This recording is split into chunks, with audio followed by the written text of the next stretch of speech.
Salut mes chers élèves. Dans cette leçon de lecture, on va essayer d'identifier les caractéristiques des débuts d'une nouvelle. Le document, il est dans vos livres, parcours, la page 127. On célébrait une noce dans une ferme des environs de la commune andalouse d'Andudjar. Les mariés avaient déjà reçu les compliments de leurs amis et l'on allait se mettre à table sous un grand figuier devant la porte de la maison. Chacun était en disposition de bien faire et les odeurs du jasmin et des orangers en fleurs se mêlaient agréablement aux parfums les plus substantiels s'exhalant de plusieurs plats qui faisaient plier la table sous leur poids. Tout d'un coup, parut un homme à cheval, sortant d'un bouquet de bois à portée de pistolet de la maison.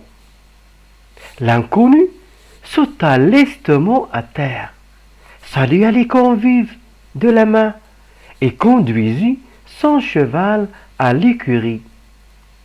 On n'attendait personne, mais en Espagne, tout passant est bienvenu à partager un repas de fête. D'ailleurs, l'étranger, à son habillement, paraissait être un homme d'importance. Le marié se détacha aussitôt pour l'inviter à dîner. Prosper Mérimée, lettre d'Espagne. Alors, mes chers, après avoir lu ce document, quelle est la source de ce texte? La source de ce texte, c'est Lettre d'Espagne. Et l'auteur? L'auteur, c'est Prosper Mérimée. Maintenant, on va essayer d'expliquer quelques mots, mais à partir du texte. Observez bien la première phrase. On célébrait une noce dans une ferme des environs de la commune andalouse d'Andudjar. On célébrait. Tout d'abord, qu'est-ce que ça veut dire célébrer? Et une noce. On va voir la deuxième phrase. Les mariés. Ah, lorsqu'on a les mariés, ça veut dire qu'il s'agit d'une fête de mariage. Alors, célébrer, ça veut dire fêter. Et une noce, ça veut dire la fête du mariage, ou bien le mariage. Alors, on célébrait quoi? On fait la fête d'un mariage. Le lieu de l'action. On célébrait une noce dans une ferme. Alors, le lieu de l'action, c'est la ferme. Les mariés avaient déjà reçu les compliments de leurs amis. Les compliments.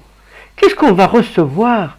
On est marié, la fête du mariage. Alors les compliments sont les félicitations. Ça veut dire on va recevoir les félicitations de nos amis. On allait se mettre à table sous un grand figuier. On va se mettre à table pour manger. Mais sous quoi? Sous un arbre. On a besoin d'un abri. C'est le figuier qui va nous faire cet abri-là. C'est quoi le figuier? Le figuier, c'est un grand arbre. C'est l'arbre qui nous donne les figues devant la porte de la maison. Chacun était en disposition de bien faire. Bien faire, ça veut dire on va se réjouir. Il y a des plats devant nous. Et les odeurs des jasmins. Observez bien ici. Les odeurs du jasmin. Odeur du jasmin, c'est un type de fleur. Et des orangers, l'arbre qui nous donne les oranges en fleurs, se mêler agréablement. Ça veut dire se mélanger. Au parfum de quoi? Au parfum les plus substantiels. Ah, des beaux parfums s'exhalant. Ça veut dire provenant de quoi? De plusieurs plats. Évidemment, c'est la fête. On va présenter aux invités plusieurs délicieux plats. Alors, le parfum qui va s'exhaler de ces plats, il va se mélanger avec l'odeur des orangers et du jasmin.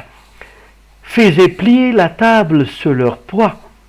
Alors, le temps de l'action, On n'a pas dit le temps, mais regardez bien, on a les jasmins, les orangers en fleurs. Quand est-ce qu'on va voir les orangers en fleurs, les jasmins, tous ces odeurs-là? Quand est-ce? C'est le printemps. Alors, le temps de l'action, c'est le printemps. Et voilà les indices, les orangers, les jasmins. Voilà les indices que nous a montré le temps de l'action. Passons maintenant, tout d'un coup parut un homme à cheval. Alors un homme à cheval va apparaître, sortant d'un bouquet de bois. Ça veut dire sortant entre les bois, entre les arbres, à portée de pistolet de la maison. Qu'est-ce que ça veut dire à portée de pistolet de la maison? Tout le monde était en disposition de bien faire, de manger. Mais lorsqu'ils vont voir cet homme-là, est-ce qu'ils vont manger? Tout leur regard, il va être fixé vers cet homme-là. C'est l'expression qui veut dire à portée de pistolet de la maison. L'inconnu, la personne ne la connaît pas, sauta lestement à terre. Ça veut dire sauter avec souplesse. Salua les convives. Il va saluer les convives. C'est quoi les convives? Les convives, ça veut dire les invités de la main. Et conduisait son cheval à l'écurie. On n'attendait personne, mais en Espagne, tout passant est bienvenu à partager un repas de fête. D'ailleurs, l'étranger, à son habillement, paraissait être un homme d'importance. Le marié se détacha. Ça veut dire qu'il va laisser sa place aussitôt. Pourquoi? Pour l'inviter à dîner. Il va se présenter devant cet homme-là pour l'inviter à dîner. J'espère, mes chers, que vous avez compris maintenant le texte. Passons maintenant aux exercices. On a dit toujours la source, c'était Lettres d'Espagne. L'auteur Prosper Mérimée. Le vocabulaire qu'on a relevé ici, c'est célébrer, fêter, une noce, mariage. Complément, les félicitations. Les odeurs du jasmin, odeurs des fleurs. Sauta lestement, ça veut dire avec souplesse. Les convives, les invités. Le figuier, arbre qui donne les figues. Oranger, arbre qui donne les oranges. Maintenant, le lieu de l'action. Alors on a dit, le lieu de l'action, c'est une ferme dans la commune, ou bien une ferme de la commune andalouse d'Ondidjar. Le temps de l'histoire, on n'a pas dit directement le temps, mais à partir des indices, les orangers en fleurs, le jasmin, on a compris que le temps de l'histoire, c'était le printemps. Le printemps. Le temps de l'histoire était le printemps. Le printemps. Le temps de l'histoire, c'était le printemps. Les personnages en présence. Le premier personnage en présence. Alors on a ici les mariés. On a les convives. Et on a aussi l'homme qu'on ne connaît pas. L'homme à cheval. L'homme à cheval. Dans ce texte, il y a deux passages.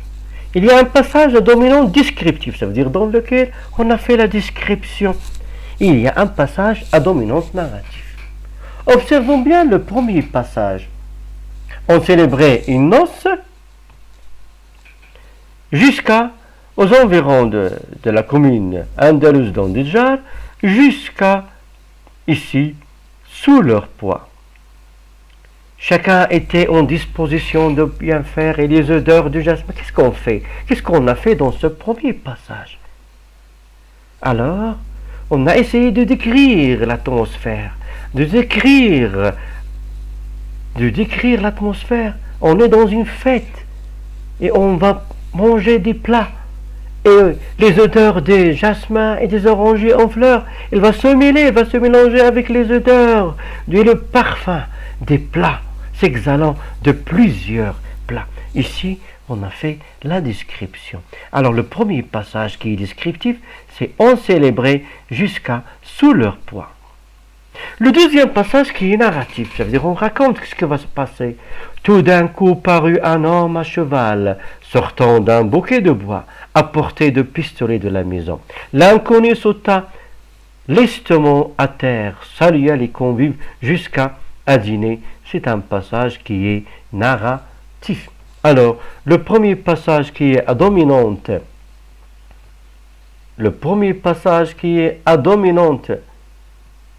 descriptive, c'est du début, on célébrait jusqu'à du début jusqu'à leur poids. Et le passage à dominante narrative, c'est tout d'un coup,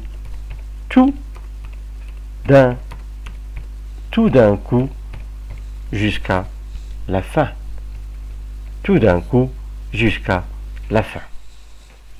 Maintenant, on va voir d'autres questions. Le mot qui a séparé les deux parties dans le texte. Ça veut dire la partie dans laquelle on a décrit et la partie qui a marqué un changement dans le cours de l'histoire. Comme vous avez remarqué, au début, tout était calme. Les invités, ils étaient en disposition de manger les plats. Sur un grand figuier, aussi les odeurs, ça veut dire l'atmosphère qui était... Il y a le calme, il y a beaucoup de choses qui étaient magnifiques. Mais tout a changé.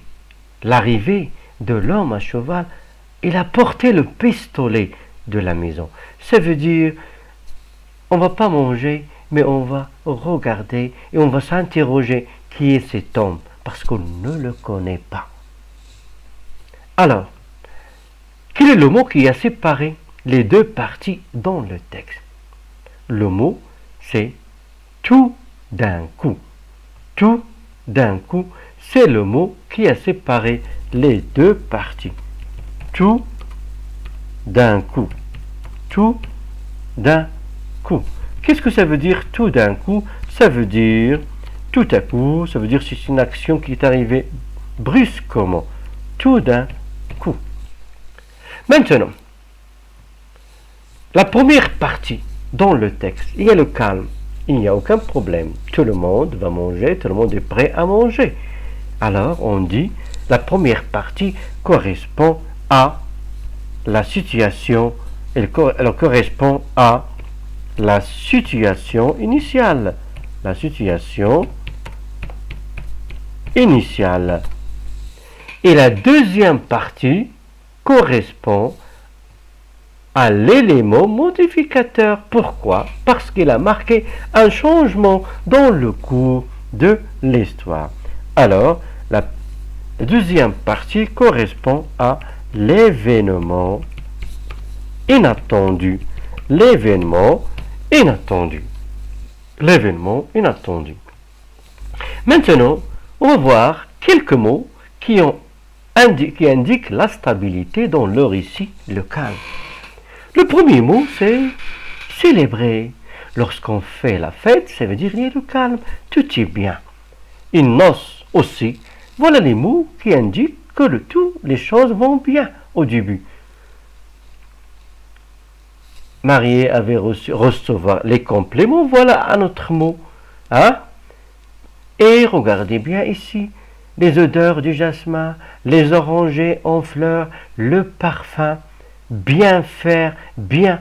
Tous ces mots-là, ils indiquent la stabilité dans le récit. Passons maintenant au mot exprimant un mouvement, ou bien le mot qui exprime un mouvement. Observons. Le premier mot. Parut un homme sortant d'un beau. Tout d'un coup parut un homme sortant d'un bouquet de bois. L'inconnu sauta. Voilà un mouvement. Le premier mouvement, c'est sauter. Sauta lestement à terre. Salua les convives. Voilà la deuxième action. Saluer les convives. Troisième action, conduisait son cheval à l'écurie. Voilà quelques verbes qui ont marqué l'action, ou bien le mouvement. Quelles sont maintenant les deux mots qui renvoient à l'homme à cheval. Les deux mots qui renvoient à l'homme à cheval dans le texte. Dans le texte, il y a plus deux mots qui renvoient à l'homme à cheval. Regardez bien. Tout d'un coup parut un homme à cheval, sortant d'un bouquet de bois à porter le pistolet de la maison. On n'a pas répété l'homme à cheval, mais on a dit l'inconnu sauta lestement. Alors l'inconnu, c'est l'homme à cheval qu'on ne connaît pas. Et regardez bien ici. D'ailleurs, l'étranger. L'étranger. C'est qui l'étranger? C'est l'homme à cheval. Alors, les deux mots, on a l'inconnu et l'homme à cheval. Maintenant, quelle est la valeur narrative de ces deux mots? Qu'est-ce que ça veut dire la valeur narrative? Ça veut dire, lorsqu'on va écouter dans ce passage l'inconnu, l'étranger, la valeur narrative, c'est marquer un changement dans le récit. Et toujours, on est dans l'événement inattendu. Et l'événement inattendu, c'est un événement qui va changer le cours de l'histoire. C'est pour cela qu'on a utilisé ces deux mots, l'étranger et l'inconnu. Maintenant, le résumé de tout ce qu'on a fait, ou bien la conclusion. La première étape, la situation initiale. Le texte qu'on a trouvé à dominante, dans la première partie, on a vu qu'il y a la description. Alors, le texte, il a une dominante descriptive. Ou bien, le texte à dominante descriptive. Texte à dominante descriptive.